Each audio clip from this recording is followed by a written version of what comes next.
السلام علیکم ورحمۃ اللہ وبرکاتہ۔ سورہ بقرہ آیت 1 سے 5۔ نحمدہ ونصلی علی رسولہ الکریم، اما بعد، فاعوذ باللہ من الشیطان الرجیم، بسم اللہ الرحمن الرحیم۔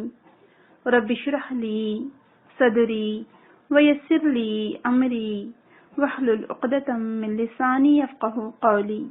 اللہم ارنا الحق حقا وارزقنا اتباعہ وارنا الباطل باطلا وارزقنا اجتنابہ، آمین یا رب العالمین۔ ہم لوگ پہلے آیات اور اس کا ترجمہ دیکھ لیں گے، ورڈ ٹو ورڈ یعنی لفظی ترجمہ، پھر روانی والا ترجمہ دیکھیں گے، پھر ایک ایک آیت کو ہم انشاءاللہ سمجھنے کی کوشش کریں گے۔ اللہ تعالیٰ سے بہت ہی عاجزی اور دل سے ہم دعا کرتے ہیں کہ اللہ تعالیٰ ہمارے لیے قرآن کے راستے کھول دے، اس کی حکمت، اس کی دانائیاں، اس کے اسرار، اس کے رموز، اس کے احکامات ہم پر واضح کر دے، ہمارے دلوں کو، ہمارے سینوں کو قرآن کو سمجھنے کے لیے کھول دے تاکہ ہم اس کتاب کے مطابق عمل کر سکیں۔ یہ کتاب راہ ہدایت ہے، ہم سب جانتے ہیں۔ ہمیں ہدایت مل سکتی ہے تو صرف اور صرف اس کتاب سے اور اللہ کے رسول صلی اللہ علیہ وسلم کے بتائے ہوئے طریقے سے۔ تو ہم اللہ تعالیٰ سے دعا کرتے ہیں کہ اللہ تعالیٰ اس کتاب کو جس طرح صحابہ کرام پر کھولا گیا اور صحابہ کرام جس طرح سے اس کتاب کو سمجھنے والے بنے اور وہ اس کتاب کے غواص بنے، اس کتاب کے موتیوں کو چننے والے بنے، تو اللہ تعالیٰ ہمارے لیے بھی ہدایت کے ویسے ہی راستے کھول دے، آمین۔ بسم اللہ الرحمن الرحیم۔ الف لام میم ذالک الکتاب لا ریب فیہ ھدی للمتقین الذین یؤمنون بالغیب ویقیمون الصلاة ومما رزقناہم ينفقون والذین یؤمنون بما انزل الیک وما انزل من قبلک وبالآخرۃ هم یوقنون اولئک علی ھدی من ربہم وَأُولَئِكَ هُمُ الْمُفْلِحُونَ۔ الف لام میم۔ الف لام میم یہ حروف مقطعات ہیں، اس کو اسی طرح سے پڑھا جاتا ہے۔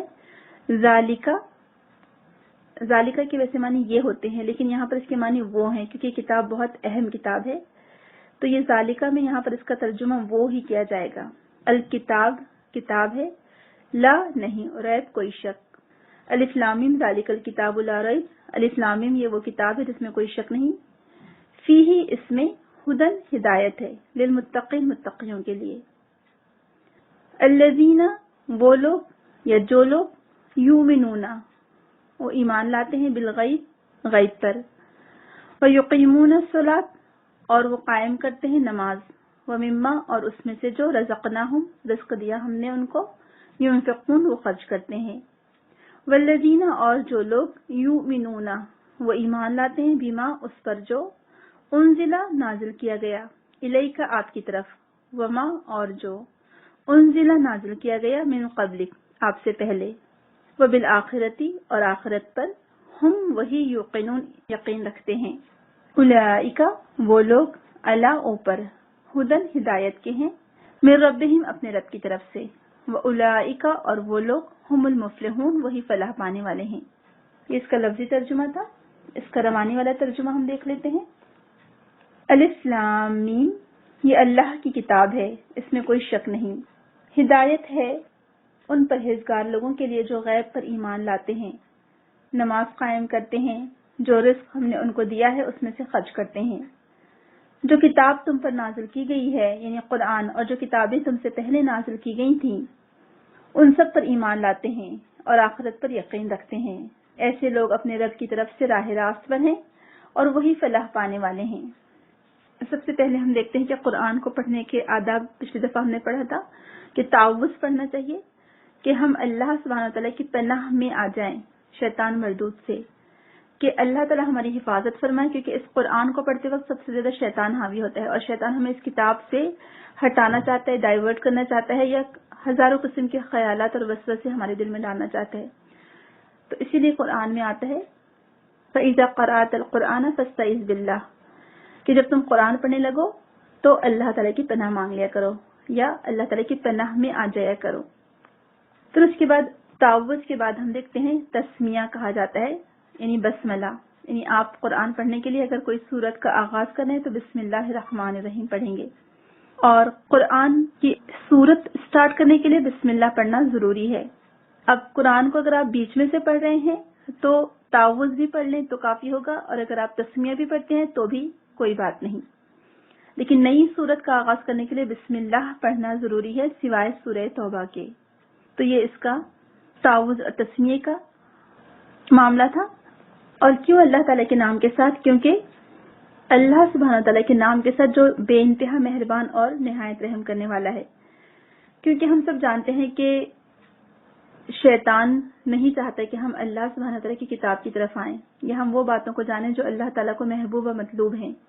اس لیے شیطان ہمیں بہکاتا ہے. لہٰذا ہم اس کتاب کو اللہ کے نام کے ساتھ شروع کرتے ہیں جو رحمان ہے، رحیم ہے، جو ہم پر رحم فرمانے والا ہے.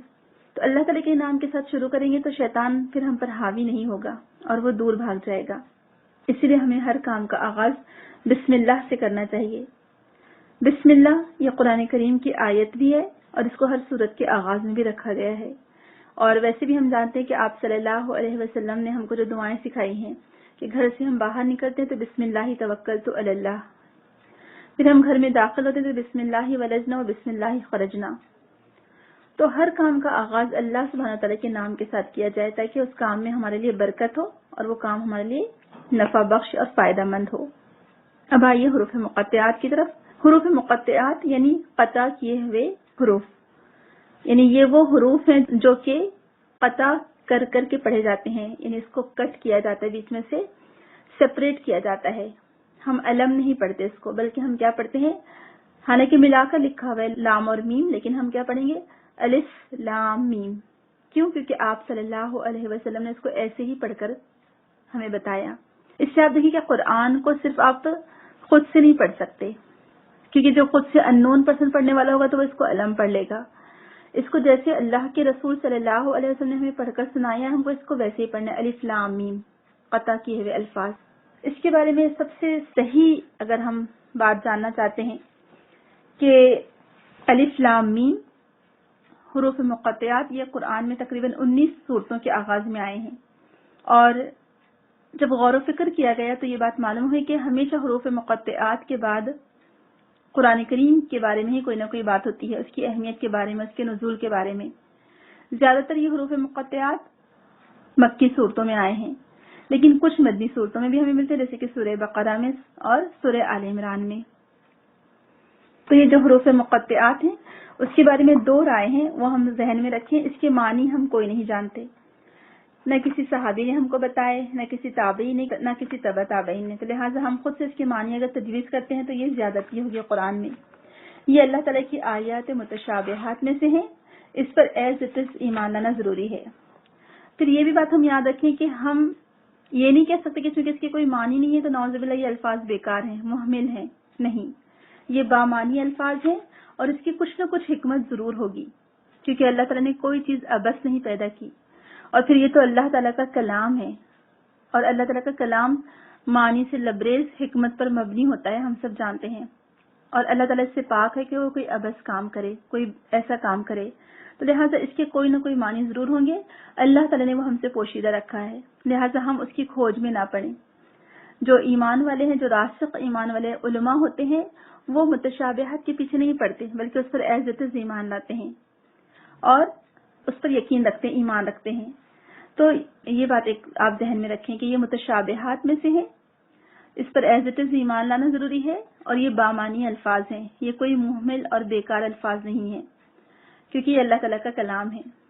اس کے معنی اللہ تعالیٰ ہی جانتا ہے. دوسرا اس کا معنی یہ ہے، الف لام میم تدبر کے لیے ہے، یہ اعجاز قرآن ہے، یہ عظمت قرآن ہے. انسان کی عاجزی اور لاچاری پتہ چلتی ہے کہ انسان عاجز ہے کہ اس کے مثل وہ کوئی کلام لا سکے. سبحان اللہ. اللہ سبحانہ تعالیٰ نے چیلنج کیا تھا کفار و مشرکین کو اور یہود و نصارہ کو کہ تم اس کے مثل ایک جیسی آیت لے آؤ، یا ان کے حروف کے جیسے تم کوئی حروف بنا لو.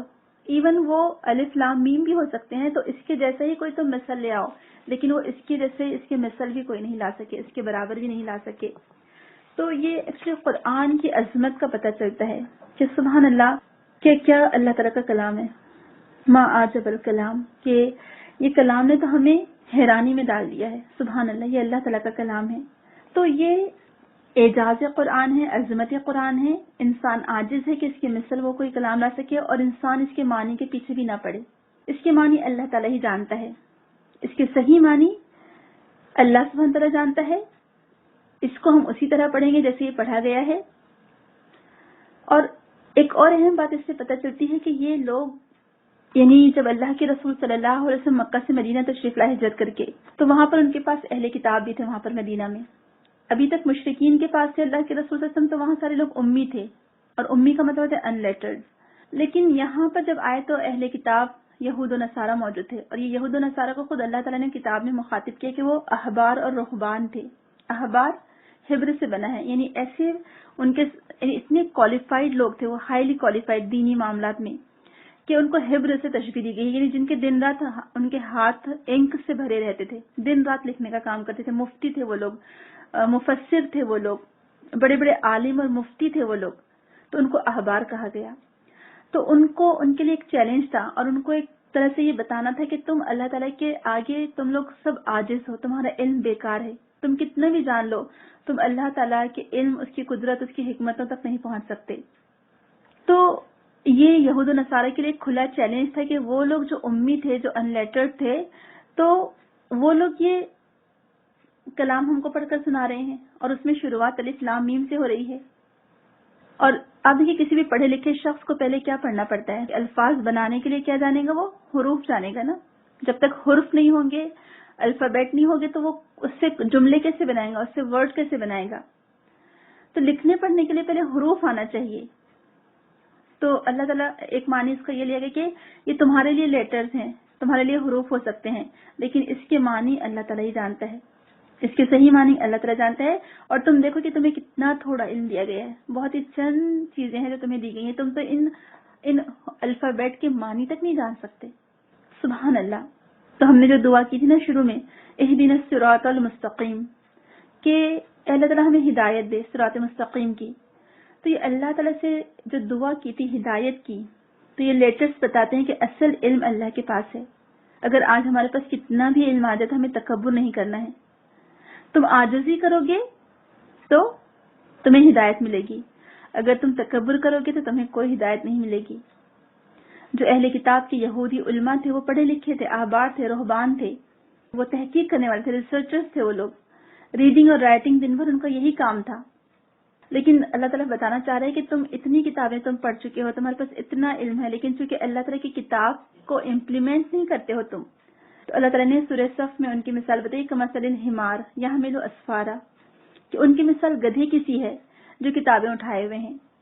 تو کوئی کتنا بھی بڑا مفتی اور عالم بن جائے، کوئی کتنا بھی بڑا احبار اور رہبان بن جائے، کسی کے پاس کتنا بھی علم آ جائے، لیکن اگر وہ اس کتاب پر عمل نہیں کرتا ہے تو آپ دیکھیں اللہ تعالیٰ نے کیا مثال دی؟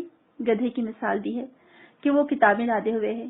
تو اب یہ آپ دیکھیں کہ صرف الف لام میم سے ہمیں یہ پتہ چلتا ہے کہ ہم تو اس کو بس ویسے ہی پڑھتے ہیں، ہمارا اس پر ایمان ہے جیسے اللہ کے رسول صلی اللہ علیہ وسلم نے اس کو پڑھ کر سنایا. اور اس سے پتہ چلتا ہے کہ علم ہمیں کتنا بھی آ جائے، ہم تو یہ الف لام میم کے معنی تک نہیں جانتے، ہم کو معلوم ہی نہیں ہے کہ اس کے کیا معنی ہے، کیونکہ اللہ کے رسول صلی اللہ علیہ وسلم نے نہیں بتائے ہیں. اور ہم کو لیکن اسے پڑھنا ہے، اس پر یقین کامل ہمارا ہو، ہمارا ایمان ہو کہ چونکہ اللہ تعالیٰ نے نازل کی تو ضرور اس کی کچھ حکمت ہوگی. اور ہم کتنی بھی تعلیم یافتہ ہو جائیں لیکن ہم ایکچولی دیکھا جائے تو ہمارا علم کچھ بھی نہیں ہے. اور اگر ہمارے پاس کتاب کا علم ہے بھی لیکن ہم عمل نہیں کرتے ہیں تو وہ پھر اہل کتاب کی طرح مثال ہو جائے گی کہ جیسے گدھے پر کتابیں لاد دی گئی ہوں. تو کیا وہ گدھا کتابوں کا بوجھ اٹھا سکتا ہے؟ بھلا آپ بتائیں. یعنی بوجھ کا مطلب یہاں پر وزن نہیں ہے، بلکہ کیا ان کتابوں کی اہمیت کو جانتا ہے وہ؟ کیا وہ کتابیں پڑھ سکتا ہے؟ نہیں پڑھ سکتا. تو تعلیم یافتہ لوگ تھے اہل کتاب اور مکہ والے امی تھے.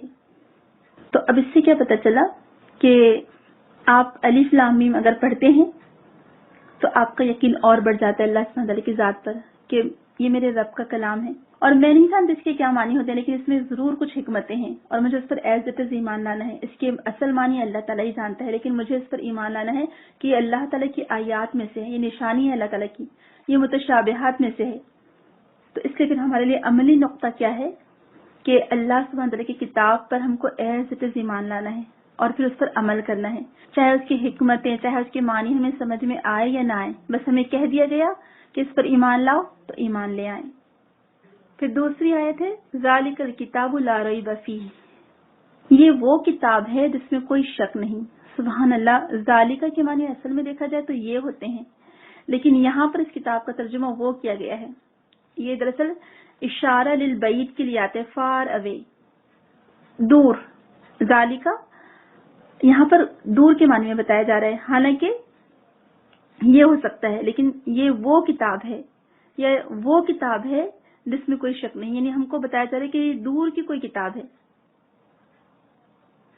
تو اب یہ کتاب کیسی ہے اور یہ ہدایت ہے اصل میں ہمارے لیے، اللہ تعالیٰ فرما رہا ہے. تو اس کتاب کی اہمیت کو اجاگر کیا گیا ہے کہ یہ وہ اہم کتاب ہے جو ہم سے بہت دور ہے. اصل کتاب کہاں ہے؟ ابھی ہم نے قرآن کے نزول میں ہم نے پڑھا تھا، آپ کو یاد ہوگا کہ ایکچوئل کتاب کہاں ہے؟ لوح محفوظ میں ہے. ایکچوئل کتاب اللہ سبحانہ تعالیٰ کے پاس ہے. اصل کتاب کتاب مکنون ہے. تو یہ تو لوح محفوظ میں ہے اور کتاب مکنون ہے، لیکن اللہ تعالیٰ نے اس کی کاپی یعنی وہ کلام دنیا میں اتارا تاکہ ہم ہدایت حاصل کر سکیں. تو اس کتاب کو ایلیویٹ کرنے کے لیے بتایا جا رہا ہے کہ وہ کتاب ہے. یعنی بتانا مقصود ہے کہ کتنے اوپر ہے یہ. اور جو بھی عظیم چیز ہوتی ہے وہ کہاں ہوتی ہے؟ اوپر ہی ہوتی ہے نا، ہے نا. یعنی اس کو بلند کیا جاتا ہے نا، اصل جو بڑی چیز ہوتی ہے. تو اس کتاب کی اہمیت کو بتانے کے لیے کہ یہ کتاب کہاں ہے، یہ ایکچولی بک کہاں ہے. حالانکہ یہ ہمارے ہاتھ میں ہے. آج جب اللہ کے رسول صلی اللہ علیہ وسلم پر نازل ہوئی تھی تو ہم سب جانتے کہ کوئی فزیکلی کوئی بک نہیں تھی ان کے ہاتھ میں. یعنی آپ کے پاس کوئی دو گتوں کے درمیان کوئی بک نہیں تھی. تو پھر بک کہاں ہے؟ جب کہا جاتا ہے کہ کتاب ہے، اور کتاب کا مطلب ہوتا ہے کہ ایک لکھی ہوئی چیز. ٹھیک ہے، کتاب کا مطلب یہ ہوتا ہے لکھی ہوئی چیز. تو اب اللہ تعالیٰ فرما رہے کہ وہ کتاب ہے جس میں کوئی شک نہیں. تو اب کتاب کہاں ہے؟ جبکہ اللہ کے رسول کے ہاتھوں میں تو کوئی کتاب نہیں تھی. تو بتایا جا رہا ہے کہ یہ 7th ہیون، لوح محفوظ میں 7ویں آسمان پر ہے. ابو کا تصور دیا جا رہا ہے کہ اوپر ہے، یعنی بہت ہی ہائی لیول جس کا ہونا چاہیے وہاں ہم کو بتایا جا رہا ہے. اس کی عظمت بتائی جا رہی ہے ہم کو کہ یہ کتاب وہاں ہے، ایکچوئل کتاب، اور اس میں کوئی شک نہیں ہے. اور لا ریب جو ہے لا کے معنی نہیں میں آتے ہیں، اور یہ نافیت الجنس کہلائے گا. یعنی اس میں کوئی شک، یعنی شک کی نفی کر دی گئی ہے کہ کوئی شک ہو ہی نہیں سکتا. اور ریب جو ہے ایسے شک کو کہتے ہیں جو انسان کو پریشان کر دے. تو اس میں کوئی شک ہی نہیں ہے کہ یہ اللہ تعالیٰ کی کتاب نہیں ہے. اور کیوں یہ بتایا گیا تھا کہ ہمارا ایمان بڑھے، کہ اس کتاب پر تم کو اگر ایمان لانا ہو تو شک و شبے سے بالاتر ہو کر تم ایمان لاؤ. اور کیا ہے اصل میں کتاب؟ ہدن للمتقین، ہدایت ہے متقین کے لیے. اب ہدن یعنی اس کتاب کے کتنے فائدے ہیں، یہ کتنی عظمت والی کتاب ہے.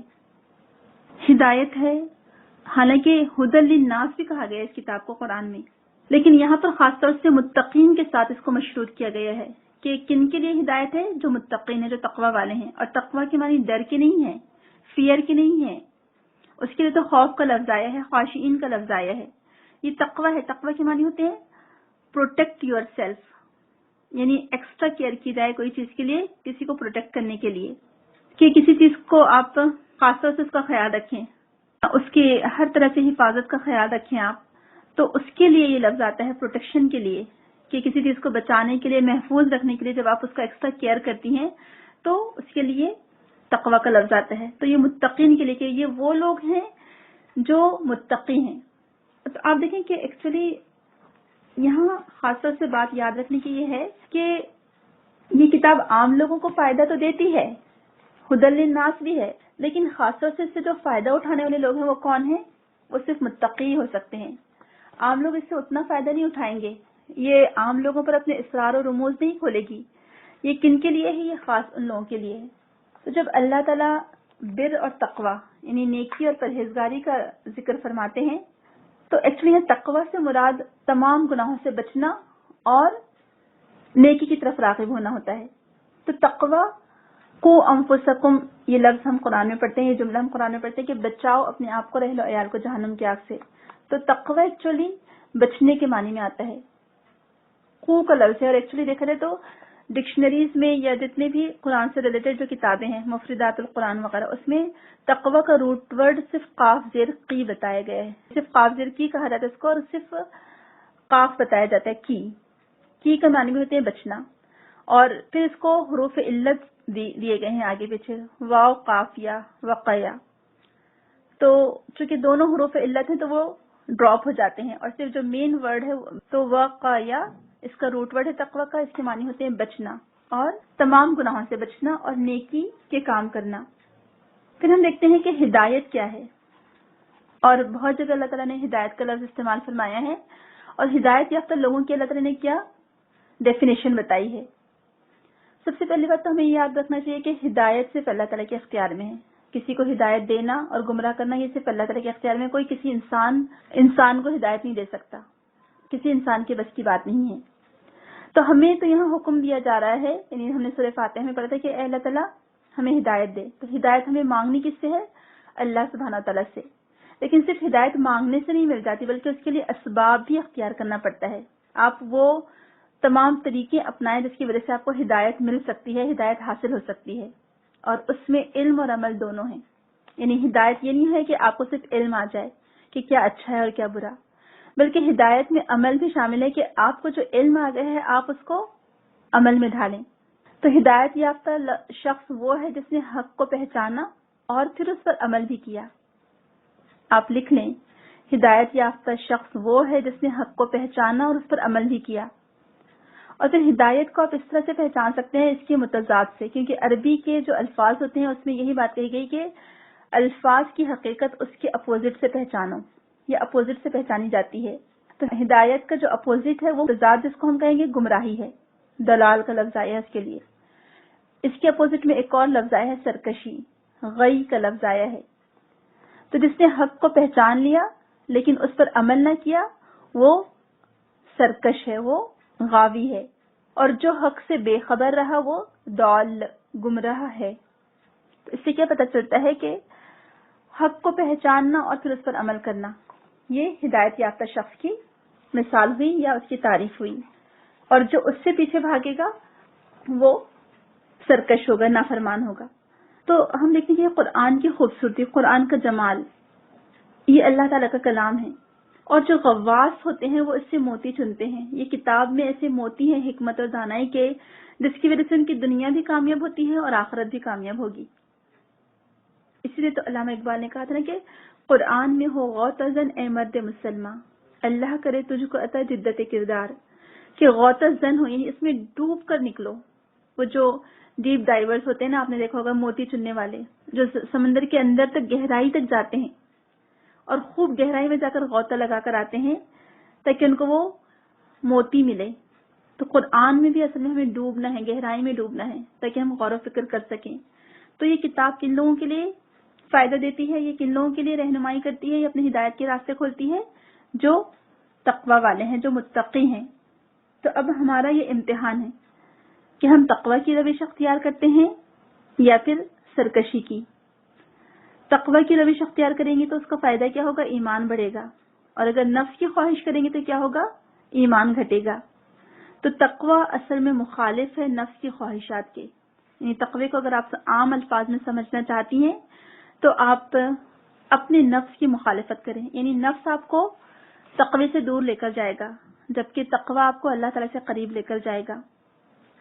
تو جب انسان تقوی اختیار کرتا ہے تو اس کے فائدے کیا ہوتے ہیں؟ اس کے سب سے بڑے فائدے ہوتے ہیں آگے جو بتائے جا رہے ہیں، کہ اگر آپ تقوی اختیار کر لیتے ہیں، اللہ تعالیٰ کی پناہ میں آ جاتے ہیں، آپ اللہ تعالیٰ کی نافرمانیوں سے بچنے لگتے ہیں، تو آپ کے اندر نیکیوں کو کرنے کا ایک عزم بڑھ جاتا ہے، ہمت بڑھ جاتی ہے، آپ کا دل نیکیوں میں لگنے لگتا ہے بنسبت گمراہیوں کے اور گناہوں کے۔ آپ گناہوں سے اور لغو کاموں سے بھاگنے لگتے ہیں اور آپ دوڑتے ہیں نیکیوں کی طرف۔ یہ تقوی کا سب سے بڑا فائدہ ہے۔ تو اگر مجھے اور آپ کو جانچنا ہو، اگر میں اور آپ دیکھنا چاہتے ہیں کہ میرے اندر تقوی آیا یا نہیں آیا، یا میں تقوی کی طرف جا رہی ہوں یا نہیں جا رہی ہوں، تو آپ دیکھیں کہ آپ کا دل کہاں لگتا ہے۔ آیا کہ آپ کا دل نیکیوں میں لگتا ہے، نیک لوگوں کی محفل میں اور مجلس میں لگتا ہے، نیک لوگوں کے درمیان رہنا آپ کو اچھا لگتا ہے، نیکی کے نئے نئے راستے تلاش کرنا آپ کو اچھا لگتا ہے، تو سمجھ لیجیے الحمدللہ آپ تقوی کی روش اپنا رہے ہیں، اللہ تعالیٰ نے آپ کے ساتھ بھلائی کا ارادہ کیا ہے، آپ کو ہدایت کی طرف موڑ دیا ہے۔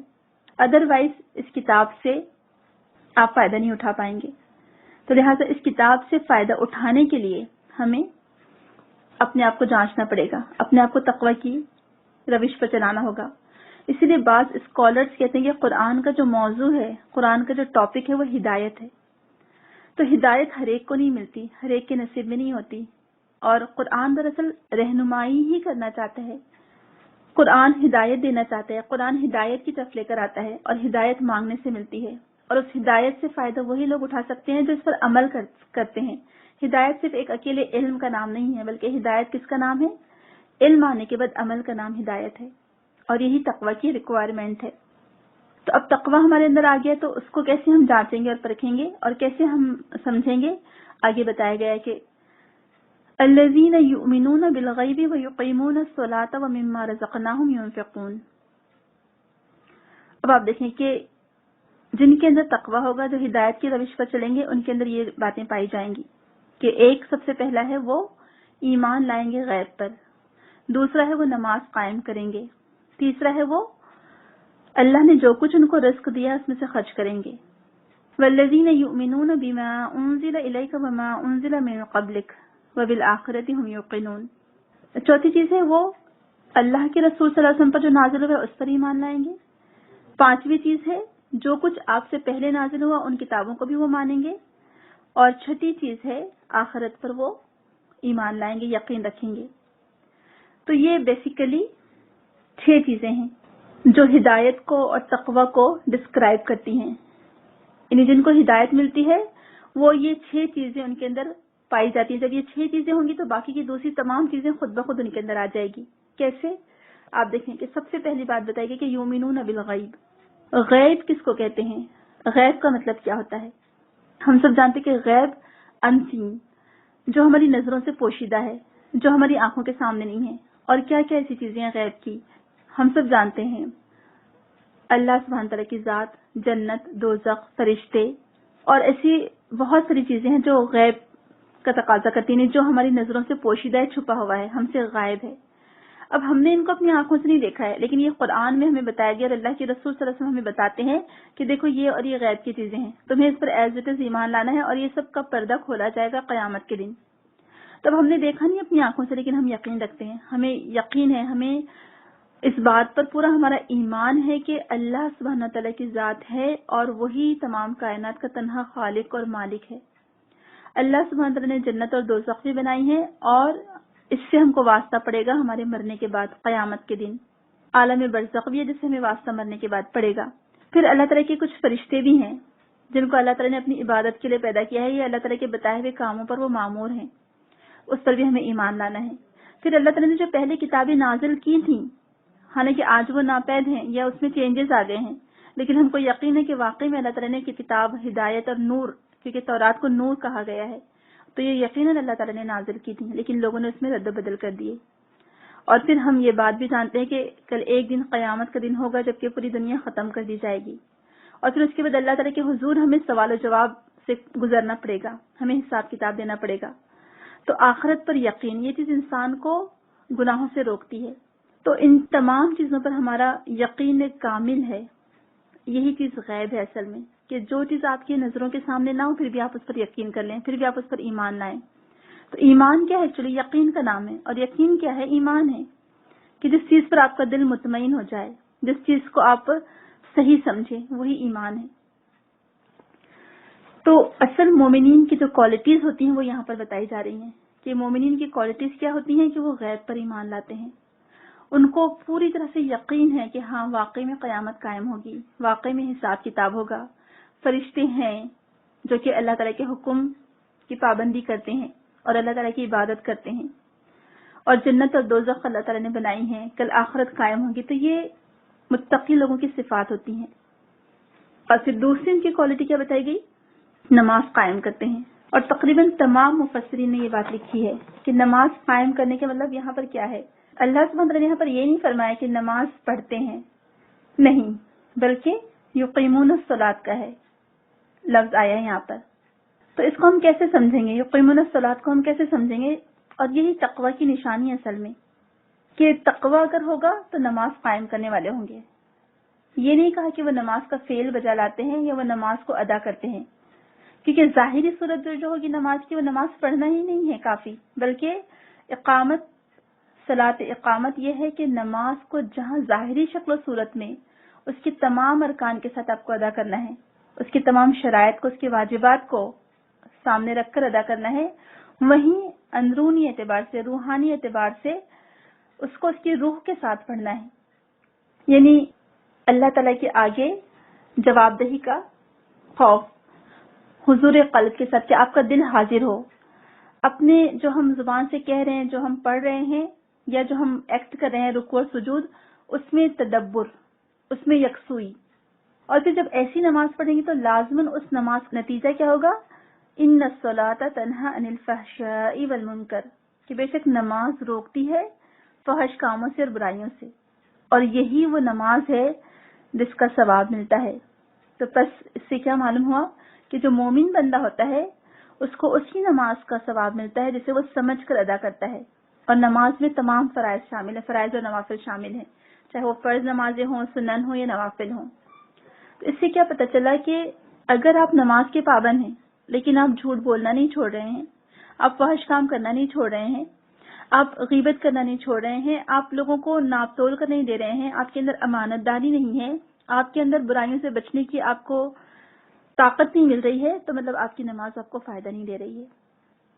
تو نماز قائم کرنے کا مطلب کیا ہے کہ اس کو جو اس کی ریکوائرمنٹ ہے، ایک تو اس کو وقت پر ادا کرنا، دوسرا اس کے لیے ویسے ہی باوضو ہونا جیسے وضو کرنے کا حق ہے، اس کے لیے اس کا وقت ہونا، اس کے لیے ستر کی پابندی، وقت کی پابندی، اور پھر ظاہری جو ہمارا حلیہ ہو کہ اگر عورتیں ہیں تو ستر کے ساتھ نماز پڑھیں گی، بغیر ستر کی عورت کی نماز نہیں ہوتی ہے، بغیر وضو کے نماز نہیں ہوتی ہے.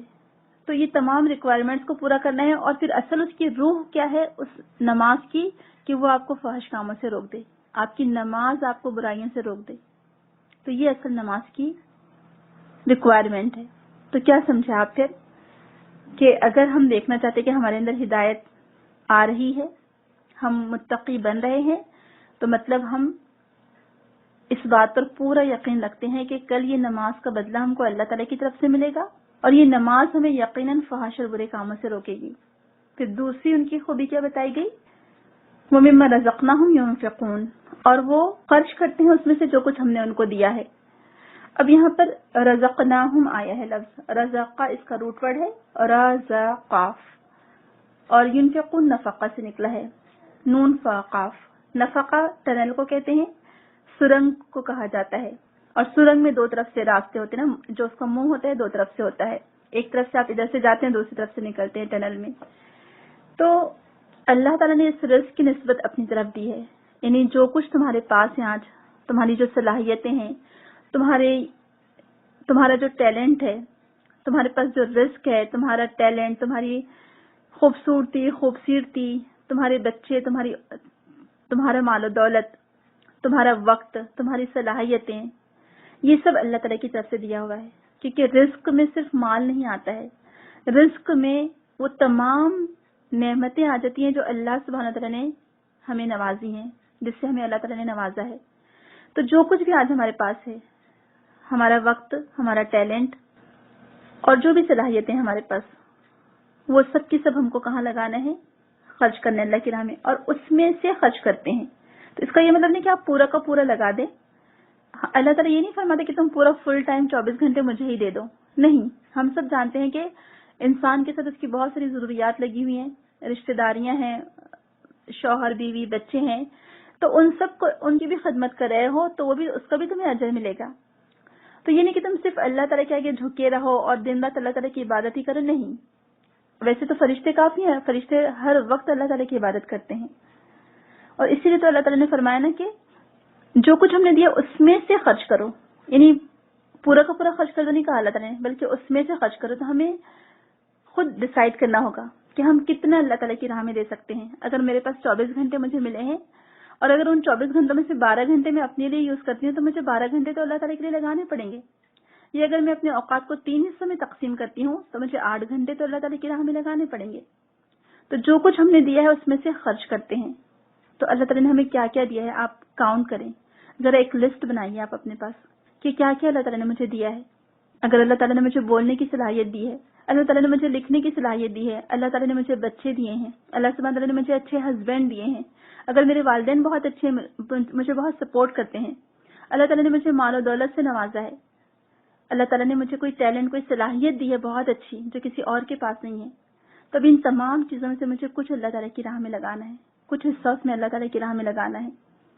اور اگر عبادت ہی کرنا ہوتا 24 گھنٹے تو آپ دیکھیں کہ اللہ تعالیٰ کو کمی نہیں تھی عبادت کی، فرشتے 24 گھنٹے اس کی عبادت کر رہے ہیں، بلکہ تمام شجر حجر تمام چیزیں اس کی عبادت کر رہی ہیں۔ اللہ تعالیٰ نے انسان کو اس لیے پیدا کیا کہ انسان ایک دوسرے کے کام آئے۔ اگر آج ہمارے پاس اللہ تعالیٰ نے کوئی صلاحیت دی اور کسی سامنے والے کے پاس نہیں ہے تو میں اس کو وہ چیز دوں، میں اس کو سپورٹ کروں، میں اس کی مدد کروں۔ تو جو کہا گیا نا کہ درد دل کے واسطے پیدا کیا انسان کو، ورنہ عبادت کے لیے کیا کم تھی کروبیاں؟ یعنی فرشتے کم نہیں تھے عبادت کے لیے، یا یہ پوری کائنات کی جو چیزیں اللہ تعالیٰ کی تصویر کر رہی ہیں یہ کم نہیں تھی؟ اللہ تعالیٰ نے انسان کو پیدا کس لیے کیا؟ درد دل کے واسطے، ایک دوسرے کا خیال رکھنے کے لیے، ایک دوسرے کو سپورٹ کرنے کے لیے، ایک دوسرے کی مدد کرنے کے لیے۔ اگر آج میں کسی کے کام آتی ہوں تو یقین جانے کہ کل یہ قیامت کے دن میرے لیے نجات کا ذریعہ بنے گا۔ صحیح حدیث ہے جس کا مفہوم ہے، آپ صلی اللہ علیہ وسلم فرماتے ہیں کہ اگر آج دنیا میں تم کسی کی تکلیف دور کرو گے تو اللہ تعالیٰ تمہاری کل قیامت کے دن کی تکلیف دور فرمائے گا۔ اللہ کے رسول صلی اللہ علیہ وسلم فرماتے ہیں کہ آج اگر دنیا میں تم کسی نے حاجت تم سے بیان کی اور تم اس کی مدد کرنے میں لگے رہو تو اللہ تعالیٰ تمہاری کئی حاجتیں قیامت کے دن پوری کرے گا، اور اس وقت اللہ تعالیٰ تمہاری مدد فرمائے گا کہ جب تم مشکل میں ہوں گے، یعنی قیامت کے دن۔ تو آپ سوچیں ذرا کہ آج دنیا میں میں کسی کی ہیلپ کرتی ہوں، کوئی محروم ہے اور مجھے اللہ تعالیٰ نے نوازا ہے اور میں اس کو دیتی ہوں جو کچھ اللہ تعالیٰ نے مجھے دیا ہے، میں شیئر کرتی ہوں، میں اس کی ہیلپ کرتی ہوں، میں مدد کرتی ہوں، تو کل قیامت کے دن جب کہ کوئی میرا سہارا نہیں ہوگا، کوئی مجھے سپورٹ کرنے والا نہیں ہوگا، اس وقت اللہ تعالیٰ میری مدد فرمائے گا، الحمدللہ۔ تو یہ نیت آپ رکھیں کہ مما رزقناہم ينفقون، کہ جو کچھ اللہ تعالیٰ نے ان کو دیا ہے اس رزق میں سے خرچ کرتے ہیں۔ انشاءاللہ انفاق کی باتیں آگے بہت آئیں گی، تو مین ہمارا انفاق کا ٹاپک آگے رہے گا، لیکن یہاں بس آپ اتنا یاد رکھیں کہ حدیث قدسی ہے کہ خرچ کر اے ابن آدم، تجھ پر خرچ کیا جائے گا، سبحان اللہ۔ اور اتنے پیارے الفاظ آئے ہیں حدیث میں کہ انفق ينفق علیک، کہ خرچ کر تجھ پر خرچ کیا جائے گا، سبحان اللہ۔ کہ آج میں کسی کو آگے دیتی ہوں، خرچ کرتی ہوں، مجھ پر اللہ تعالیٰ خرچ کرے گا، مجھ پر اللہ تعالیٰ رحم فرمائے گا۔ تو یہ دو پوائنٹ شروع کے آپ یاد رکھیں کہ ان لوگوں کی کوالٹیز کیا ہوتی ہیں، غیب پر ایمان رکھتے ہیں، یہ 3 کوالٹیز پہلے آپ یاد رکھیں کہ جو لوگ متقین ہوتے ہیں ان کی کوالٹیز کیا ہوتی ہیں، غیب پر ایمان رکھتے ہیں، نماز قائم کرتے ہیں، اور جو رزق اللہ تعالیٰ نے ان کو دیا ہے اس میں سے خرچ کرتے ہیں۔ تو اب یہ غیب جو انسین چیزیں ہوتی ہیں، اگر آپ ایمان رکھتے ہیں غیب پر تو آپ کے لیے صلاۃ آسان ہو جائے گی۔ اگر آپ غیب پر ایمان نہیں رکھتے تو آپ صلاۃ میں سست اور کاہل ہو جائیں گے، لیزی ہو جائیں گے یا دیر کریں گے۔ تو اقامہ، نماز قائم کرنا مطلب اس کو اس کے وقت پر ادا کرنا۔ اگر آپ اللہ کی راہ میں خرچ نہیں کرتے اس کا مطلب آپ اس رزق کو اور اس مال کو اپنا سمجھ رہے ہیں۔ انفاق فی سبیل اللہ یہ غیب پر ایمان رکھنے کی علامت ہے، یعنی اگر آپ انفاق کرتے ہیں اللہ کی راہ میں اس کا مطلب آپ کا غیب پر ایمان ہے۔ جیسے کہ دنیا کے اکاؤنٹ میں جب ہم مال جمع کرتے چلے جاتے ہیں تو ہمارا مال جمع ہوتا چلا جاتا ہے اور ہماری اماؤنٹ بڑھتی چلی جاتی ہے۔ تو جو لوگ غیب پر ایمان رکھتے ہیں وہ کیا کرتے ہیں، آخرت کے اکاؤنٹ میں اپنا مال جمع کر رہے ہیں، یعنی ان کو یقین ہوتا ہے کہ آج میں اگر یہ 1 ریال خرچ کر رہا ہوں، 1 روپیہ خرچ کر رہا ہوں تو یہ مجھے کل آخرت میں 100 گنا سے لے کر 700 گنا بڑھ کر ملے گا۔ تو یہ غیب پر ایمان لانا ہوا۔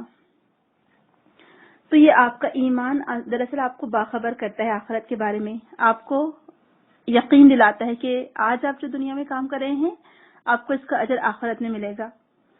اور نماز قائم کرنا، نماز پڑھنا، اپنے نفس کو صلاۃ کا حکم دینا، اور دن کے ان تمام اوقات میں نماز قائم کرنا جس میں ہمیں حکم دیا گیا 5 اوقات میں۔ یہ کیا ہے دراصل؟ یہ آپ اللہ تعالیٰ کے حکم کو فالو کر رہے ہیں، یہ آپ کی تقوی کی علامت ہے۔ اور کیوں کر رہے ہیں؟ تاکہ آپ کو اللہ سبحانہ تعالیٰ کا چہرہ ملے، لوجہ اللہ، اللہ تعالیٰ کی خاطر آپ کر رہے ہیں۔ تو یہ چیز ہے، نماز قائم کرتے ہیں، جو کچھ دیا اللہ تعالیٰ نے اس میں سے خرچ کرتے ہیں۔ تو ایمان کی خصوصیت کیا ہے، یا ایمان کی تصدیق آپ نے کب کی؟ جب آپ نے یہ تمام کام انجام دیے۔ تو یہ جو من آئے ہیں یہاں پر یہ بات بھی قابل غور ہے کہ تبعیض کے لیے، یعنی تھوڑا سا حصہ خرچ کرنا ہے آپ کو اللہ تعالیٰ کے نام میں، یعنی کہ آپ پورا کا پورا دے دیں، بلکہ جو رزق اللہ تعالیٰ نے دیا ہے، جو کچھ آپ کو اللہ تعالیٰ نے مال و دولت سے نوازا ہے، جو ٹیلنٹ دیا ہے، اس میں سے تھوڑا سا خرچ کرنا ہے اللہ تعالیٰ کی راہ میں. تو یہ جو تھوڑا سا خرچ کرنا آپ کے لیے کیا ہوگا، آخرت کے نقصان سے آپ کو بچا لے گا، اور یہ انفاق آپ کے لیے بھلائیوں اور فائدے میں اضافہ کرے گا انشاءاللہ. اور رزقناہم میں دراصل اس بات کی بھی طرف اشارہ ہے کہ یہ جو کچھ آپ کے قبضے میں ہے یہ آپ کی خود کی ملکیت نہیں ہے، بلکہ یہ کس نے دیا ہے آپ کو، اللہ تعالیٰ نے دیا، اللہ سبحانہ و تعالیٰ نے دیا ہے. جو بھی نعمت سے آپ سرفراز ہیں وہ اللہ تعالیٰ کی طرف سے آپ کو ملی ہے. جو نعمتیں آپ کو ملی ہیں نوازنے والا اللہ تعالیٰ ہے، اور اللہ تعالیٰ نے بہت سارے بندوں میں آپ کو فضیلت دی ہے. اگر آپ کے پاس کچھ ہے تو یہ شکر کا ایک طریقہ ہوگا کہ ان نعمتوں کا شکر آپ اس طرح سے کریں گے کہ اس میں سے کچھ حصہ اپنے ان بہن بھائیوں پر جو مفلس ہیں، جو نادار ہیں، جو محروم ہیں، ان پر خرچ کریں گے. اور اللہ تعالیٰ نے اکثر قرآن میں نماز اور زکوٰۃ کو ایک ساتھ ذکر کیا ہے. تو ایکچولی اس کی وجہ یہ ہے کہ نماز اللہ سبحانہ تعالیٰ کی عبادت کے لیے ہے، اور زکوٰۃ یا انفاق فی سبیل اللہ اللہ کے بندوں کے ساتھ حسن سلوک کی ضمانت ہے یا اس کو پیش کرتی ہے. تو ایک طرف آپ کا اللہ سے تعلق مضبوط ہو رہا ہے نماز کے ذریعے سے، اور دوسری طرف انفاق فی سبیل اللہ سے آپ بندوں سے تعلق مضبوط کر رہے ہیں. اور یہ بندوں سے تعلق آپ کا کیوں مضبوط ہو رہا ہے، کیونکہ یہ بھی اللہ تعالیٰ کا حکم ہے. تو بس یہ جو بندے مومن ہوتا ہے اس کی خوش قسمتی ہے کہ اس کی عبادتیں اللہ کے لیے خالص ہوں اور وہ اللہ کے بندوں کو نفع پہنچانے والا ہو. اور یہ بندے کی بدقسمتی ہوگی کہ نہ وہ اللہ سے تعلق رکھے اور نہ ہی بندوں سے تعلق رکھے. تو یہاں پر اللہ کی راہ میں خرچ کرنا ہے. پھر اگلی کوالٹیز کیا بتائی گئی، والذین یؤمنون بما انزل الیک وما انزل من قبلک وبالآخرۃ هم یوقنون. وہ ایمان لاتے ہیں جو آپ کی طرف نازل کیا گئے، یعنی اس قرآن پر. اس قرآن کو وہ اللہ تعالیٰ کی کتاب سمجھتے ہیں، اللہ تعالیٰ کا بھیجا ہوا کلام سمجھتے ہیں. اور قرآن کو ماننے کا مطلب کیا ہے، اس کے ہر حکم پر عمل کرنا. اس پر ایمان لانے کا مطلب ہے کہ اس کے ہر بات کو ایز اٹ از لینا، اس کے حکم پر سر جھکا دینا، اس کے جو منہیات ہیں اس سے رک جانا، اس کے جو معروف ہیں جس کا حکم دیا گیا ہے اس پر عمل کرنا، اس پر ایمان لانا. بہت سارے لوگ کیسے قرآن کو ڈینائی کرتے ہیں کہ یہ تو 1400 سال پرانی کتاب ہے، آج اس کو دیکھ کر کیا فائدہ، پڑھ کر کیا فائدہ، سمجھ کر کیا فائدہ، یہ اس زمانے کے لیے تھی، آج کے لیے نہیں ہے. اچھا اس کو اٹھا کر رکھ دو بس اوپر دستانوں میں، یا اس کو لپیٹ کر رکھ دو، یا پھر اس کو جن اور بھوت بھگانے کے لیے استعمال کرو. اس کو لکھ کر گلے میں تعویذ بنا کر پہنو، یا پانی میں گھول کر پیو اس کی آیتوں کو، یا برکت کے لیے گھر میں رکھو، یا بس اس طرح سے. تو یہ کتاب ان چیزوں کے لیے نہیں نازل ہوئی تھی، یہ کتاب ہدایت کے لیے آئی ہے، یہ کتاب ہمیں تبدیل کرنے کے لیے آئی ہے. تو اس پر ایمان لانے کا مقصد کیا ہوا کہ اس کے تمام تقاضوں کو پورا کرنا، اس کی تلاوت کا حق ادا کرنا، اس پر عمل کرنا، اس کو آگے پہنچانا. تو اس قرآن پر بھی ایمان لاتے ہیں. اور جو کچھ آپ سے پہلے نازل ہوا تھا، اور کون کون سی کتابیں نازل ہوئی تھی، تورات، انجیل، اس پر بھی ایمان لانا ضروری ہے. ٹھیک ہے کہ آج اس میں تبدیلیاں ہو گئی ہیں، لیکن جو کچھ نازل ہوا تھا اس پر ایمان لانا ضروری ہے، کیونکہ اللہ تعالیٰ خود فرماتے ہیں فیہ ھدی و نور. تورات کی کوالٹی اللہ تعالیٰ نے بتائی کہ اس میں ہدایت اور نور تھا، یا ہدایت اور نور ہے، اور سیم چیز قرآن میں بھی ہے. تو آخرت پر کتابوں پر ایمان، کتابوں پر یقین ہو کہ اللہ تعالیٰ نے جو کچھ نازل کیا تھا وہ اللہ کی طرف سے تھا. اب ٹھیک ہے آج انہوں نے اس میں تبدیلیاں کر دی ہیں، اور پھر آخرت کے دن پر وہ یقین رکھتے ہیں. تو یہ آخرت پر یقین یا ایقان، یعنی وہ کنونس ہے اس بات پر کہ جو اللہ نے کہہ دیا وہ کہہ دیا، یہی چیز حقیقت میں ہونے والی ہے. اور ان کو اس بات کا یقین ہے کہ جو اللہ تعالیٰ نے حرام قرار دیا ہے اس سے مجھے بچنا ہے اور اس میں میرا نقصان ہے، اور جو اللہ تعالیٰ نے حلال دیا اس کو مجھے استعمال کرنا ہے، اس میں میرا فائدہ ہے. یہ بات اسی وقت آ سکتی ہے جب ہمارے آخرت پر یقین ہے. کیوں؟ کیونکہ ہم کو معلوم ہے کہ جب ہم اللہ تعالیٰ کے پاس جائیں گے تو ہم کو اس کا حساب کتاب دینا پڑے گا. تو اس بات پر یقین کہ اللہ تعالیٰ نے میرے لیے جو بھی کچھ کیا ہے وہ میرے لیے پرفیکٹ ہے. تو آخرت کے لیے یقین کا لفظ کیوں استعمال ہوا ہے آپ دیکھیں. حالانکہ ایمان کے لیے بہت ساری چیزیں بھی ہیں، لیکن یقین کا لفظ ہی کیوں آیا ہے خاص طور سے کہ کیونکہ آخرت ان تمام امور سے ریلیٹڈ ہے جو مرنے کے بعد انسان کو پیش آئیں گے. تو ایمان کے ذکر کے بعد آخرت پر ایمان کو خاص طور پر ذکر کیا گیا ہے. کیوں؟ کیونکہ آخرت پر ایمان لانا ایمان کے ارکان میں سے ہے. یہ ایک بہت ہی اہم رکن ہے، اور آخرت پر ایمان رغبت، خوف اور نیک عمل کے باعث ہی ہوگا. یعنی اگر آپ غیب پر ایمان رکھتے ہیں، آپ کے دل کے اندر خوف ہے، ڈر ہے، اور آپ نیک عمل کرتے ہیں تو اس سے یہ یقین پختہ ہوتا جائے گا آپ کا. یعنی یقین ایسے علم کامل کو کہتے ہیں جس میں تھوڑا سا بھی شک نہ ہو. اور یقین کب آتا ہے؟ عمل کی وجہ سے آتا ہے. جب عمل ہوگا تو یقین آئے گا. تو اس لیے آپ جیسے جیسے آپ کے اعمال صالحہ بڑھیں گے آپ کا یقین پختہ ہوتا جائے گا آخرت پر. تو یعنی عمل ہی انسان کو یقین کی طرف لے جاتا ہے. تو کہا جا رہا ہے کہ وہ آخرت کے دن پر یقین رکھتے ہیں. پھر یہی وہ لوگ ہیں اولئک علی ھدی من ربہم واولئک ھم المفلحون. یہی وہ لوگ ہیں جو فلاح پانے والے ہیں، کامیاب ہونے والے ہیں. اور فلاح دراصل کس کو کہا جاتا ہے؟ مفلح، فارمر، کسان جو بیج بوتا ہے. پھر پورے سال کی محنت، کئی سال کی محنت اور جدوجہد کے بعد، یعنی پورے سال بھر کی محنت کے بعد، یہ کئی مہینوں کی جدوجہد کے بعد اس کا ثمر اس کو ملتا ہے. تو فلاح لانگ ٹائم محنت کے بعد کوئی کامیابی ملنا. افلاح جو کہ یعنی جو بالکل کامیاب ہو گیا. تو افلاح، مفلح، فلاح یہ سب ایک ہی روٹ سے نکلے ہیں. فا لام ہا فلاح. تو یہ فلاح کامیابی، ایسی کامیابی جس کے بعد ناکامی کی کوئی گنجائش باقی نہ رہے، ناکامی کا کوئی 1% بھی امکان جس میں باقی نہ رہے.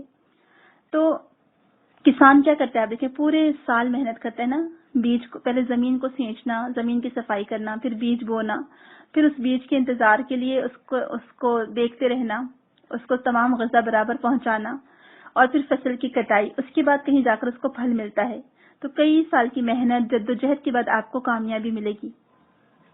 تو کوئی شارٹ وے نہیں ہے کامیابی کے راستے کے لیے، کوئی شارٹ وے نہیں ہے. یعنی آپ کو اگر کامیابی تک پہنچنا ہے تو اس کے لیے آپ کو یہی محنت، یہی پروسیس سے گزرنا ہوگا. اور وہ محنت اور وہ پروسیس کیا ہے؟ ایمان بالغیب، نماز قائم کرنا، رزق میں سے خرچ کرنا، کتابوں پر ایمان لانا، قرآن پر یقین رکھنا، آخرت کے دن پر یقین رکھنا. یہ وہ محنت ہے، یہ وہ چیزیں ہیں، یہ وہ عمل صالحہ ہیں جس کی وجہ سے آپ کو کامیابی ملے گی. اور فلاح کامیاب شخص، کسان جو کہ بہت محنت کے بعد کامیاب ہوتا ہے، کئی سال کی محنت کے بعد، کئی دنوں کی محنت کے بعد وہ کامیاب ہوتا ہے. تو انسان اپنی بہترین کوشش کرے، احسان کے لیول پر کوشش کرے، سطحی طور پر نہ کرے. صرف سمندر کے اوپر اوپر جو ہے کچھ بھی نہیں ہوتا. ہم سب جانتے ہیں اصل چیز کہاں چھپی ہوتی ہے؟ سمندر کے اندر چھپی ہوتی ہے. جب تک آپ ڈیپ ڈائیو نہیں لگائیں گے آپ کو اندر کے اسرار و رموز نہیں پتہ چلیں گے، آپ کو موتی نہیں ملیں گے سمندر میں سے. تو قرآن کے موتی بھی کون چنتے ہیں، کون حاصل کرتے ہیں؟ جو اس میں گہرائی سے ڈوبتے ہیں، جو گہرائی سے مطالعہ کرتے ہیں. تو یہاں پر ہم دیکھتے ہیں کہ جو اصلاح کا ذریعہ ہے وہ یہی کتاب ہے. ہدایت، تمام معاملات میں ہدایت، دنیا اور آخرت کی ہدایت، تمام ہدایت کے راستے، بندوں کے مسائل، سب کچھ ظاہر باطن ہر چیز سب کس میں؟ قرآن میں موجود ہیں. اور یہ جو ایمان بالغیب ہے یہ قلب کا حصہ ہے، ایمان بالغیب. اور نماز قائم کرنا بدن کا حصہ ہے. اور مال کا حصہ ظاہری طور پر اس کو شو کرنا ہے کہ ہم اللہ تعالیٰ کی راہ میں خرچ کرتے ہیں. تو نماز قائم کرنا یہ کیسا عمل ہے، کیسا فعل ہے جو آپ کو بتا رہے کہ آپ ہدایت پر ہیں الحمدللہ. تب ہمیں انسٹرکشنز کیا دی جا رہی ہیں؟ ہمیں ان تمام آیات سے، یہ 5 آیات سے ہمیں انسٹرکشنز کیا مل رہی ہیں جس کو ہم توجیحات کہہ سکتے ہیں کہ ہدایت قرآن سے ملتی ہے، تقوی کے حصول کے لیے نیک اعمال ضروری ہیں، اور تقوی کے حصول کے لیے خواہشات نفس سے رکنا ضروری ہے، تبھی آپ کو تقوی حاصل ہو سکتا ہے. پھر خوشخبری، کامیابی، ایسی کامیابی جس میں کوئی نقصان، کوئی خطرہ نہیں ہے ناکامی کا.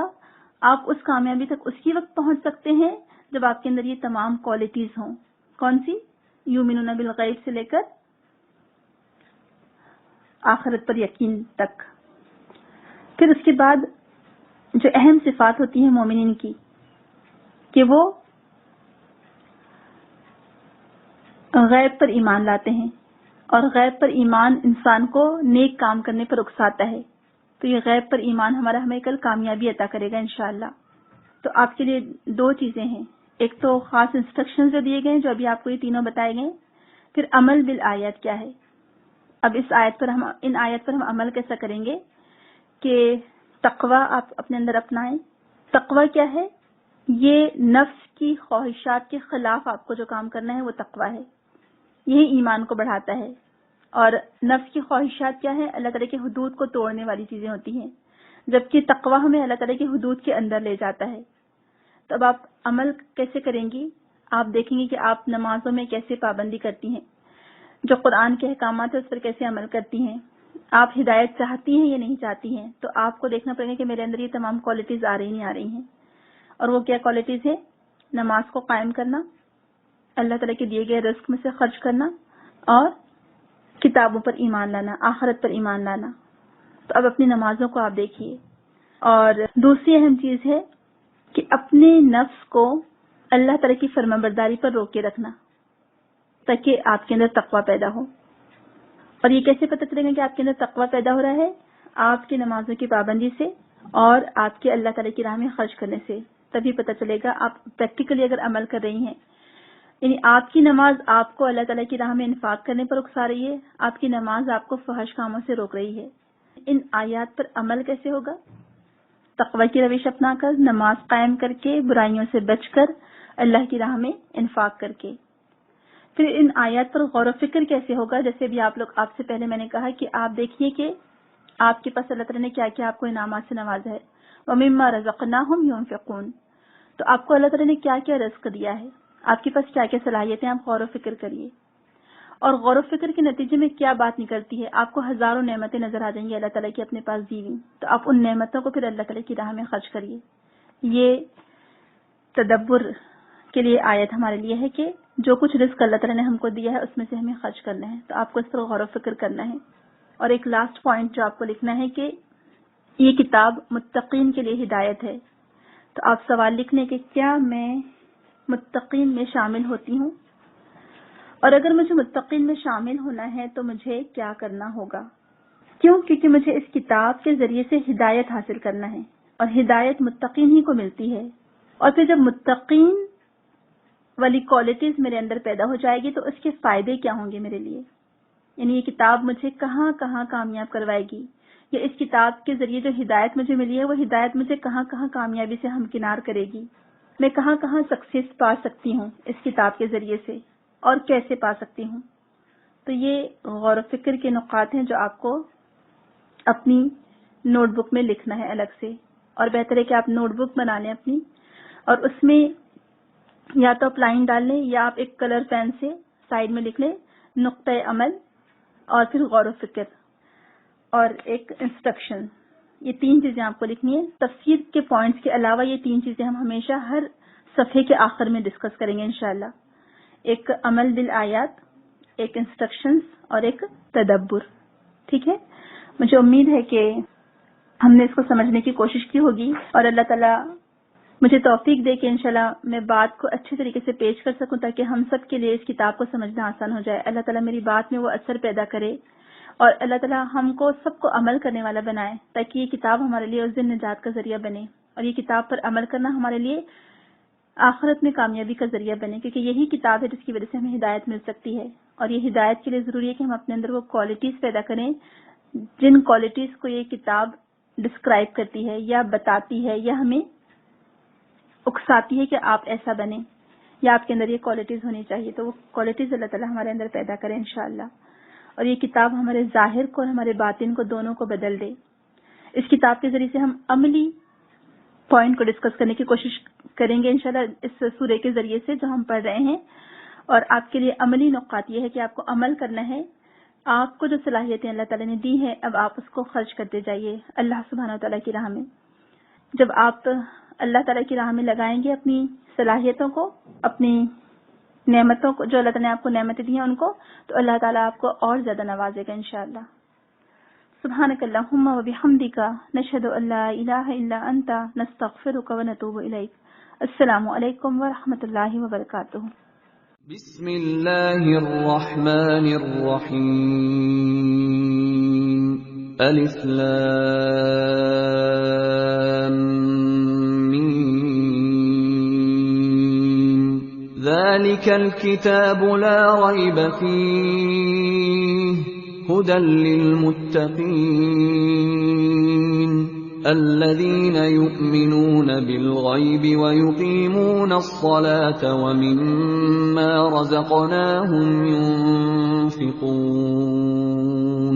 والذين يؤمنون بما أنزل إليك وما أنزل من قبلك وبالآخرة هم يوقنون أولئك على هدى من ربهم وأولئك هم المفلحون